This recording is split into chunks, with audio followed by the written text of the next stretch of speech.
اعوذ باللہ من الشیطان الرجیم بسم اللہ الرحمن الرحیم السلام علیکم۔ وہ نبیوں میں رحمت لقب پانے والا، مراد غریبوں کی پر لانے والا۔ ناظرین، آپ جانتے ہیں کہ اللہ تعالیٰ نے نسل انسانی کی ہدایت کے لیے کم و بیش 1,24,000 پیغمبر بھیجے، جن میں 313 رسول تھے۔ ہر پیغمبر کا رتبہ اپنی جگہ برحق ہے اور ہر مسلمان ان تمام پیغمبروں پر ایمان رکھتا ہے۔ اللہ کے پہلے پیغمبر اور رسول حضرت آدم علیہ السلام تھے اور آخری رسول ہمارے پیارے نبی حضرت محمد مصطفیٰ صلی اللہ علیہ وآلہ وسلم ہیں۔ حضور اکرم صلی اللہ علیہ وسلم اللہ کے محبوب ہیں اور اللہ تعالیٰ نے اس کائنات کو ان کی وجہ سے تخلیق کیا۔ اگر اللہ حضور اکرم صلی اللہ علیہ وسلم کو پیدا نہ فرماتا تو یہ کائنات اور اس کے اندر تمام اشیاء نہ بناتا۔ تمام پیغمبروں میں ہمارے پیارے نبی حضرت محمد مصطفیٰ صلی اللہ علیہ وسلم کو یہ شرف حاصل ہے کہ ان کو اللہ تعالیٰ نے رحمت للعالمین کا خطاب دیا۔ ارشاد باری تعالیٰ ہے، وما ارسلناک الا رحمت للعالمین۔ اے محبوب صلی اللہ علیہ وسلم، ہم نے آپ کو تمام عالموں کے لیے رحمت بنا کر بھیجا ہے۔ حضور اکرم صلی اللہ علیہ وسلم تمام انسانوں، جنوں، فرشتوں، جمادات، نباتات اور دنیا کی ہر شے کے لیے رحمت بنا کر بھیجے گئے۔ آپ سراپا رحمت تھے۔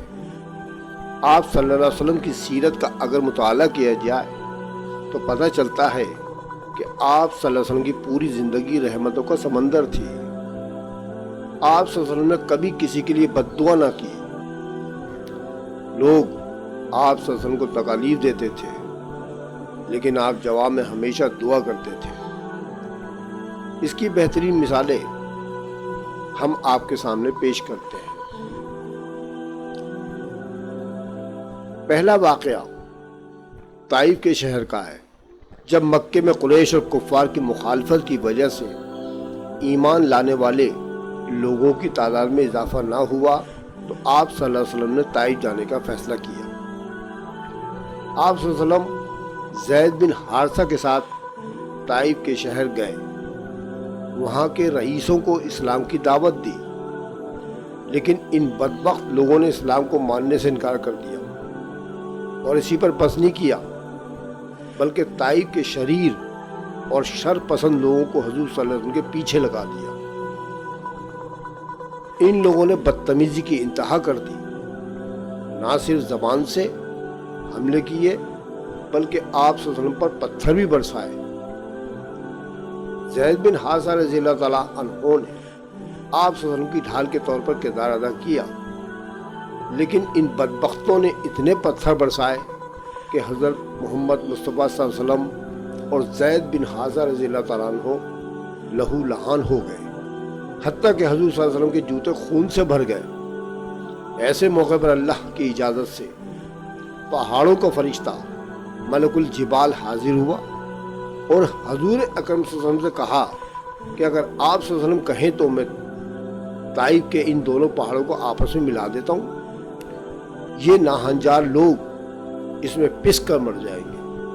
لیکن اس وقت بھی حضرت صلی اللہ علیہ وسلم نے ان لوگوں کے لیے بد دعا نہ فرمائی، بلکہ فرمایا، اے اللہ ان کو ہدایت دے، ہو سکتا ہے کہ ان میں کوئی مسلمان ہو اور اسلام کو پھیلانے میں مددگار ثابت ہو۔ اور یہی ہوا۔ کچھ عرصے بعد ہی طائف کے لوگوں کا وفد مدینہ آیا اور انہوں نے اسلام قبول کر لیا اور انہوں نے واپس جا کر طائف میں اسلام پھیلایا۔ ایک بات اور توجہ طلب ہے کہ سن 712 میں عرب سپہ سالار محمد بن قاسم نے سندھ پر حملہ کیا اور ہندوستان میں اسلام کا دروازہ کھولا۔ محمد بن قاسم کا تعلق بھی قبیلہ طائف سے ہی تھا۔ قربان جاؤں اپنے پیارے نبی حضرت محمد مصطفیٰ صلی اللہ علیہ وسلم پر کے، جن کو پہلے ہی علم تھا کہ ہندوستان میں اسلام اسی قبیلے کی وجہ سے آئے گا۔ انسانوں کے ساتھ ساتھ آپ صلی اللہ علیہ وسلم جانوروں کے لیے بھی رحمت بن کر تشریف لائے۔ آپ صلی اللہ علیہ وسلم حیوانات پر نہایت رحم فرماتے، ان بے زبانوں پر جو ظلم مدت سے عرب میں ہوتے چلے آتے تھے وہ موقوف کرائے۔ اہل عرب زندہ جانور سے گوشت کا لوتھڑا کاٹ لیتے تھے، اس کو پکا کر کھاتے تھے۔ آپ صلی اللہ علیہ وسلم نے اس کو منع فرمایا۔ جانوروں کو باہم لڑانا بھی ناجائز بتایا، لیکن کچھ لوگ آج بھی جانوروں کو لڑا کر شرط لگاتے ہیں۔ مثلا کچھ لوگ مرغے لڑاتے ہیں اور ان پر شرط لگاتے ہیں جو قطعی حرام ہے۔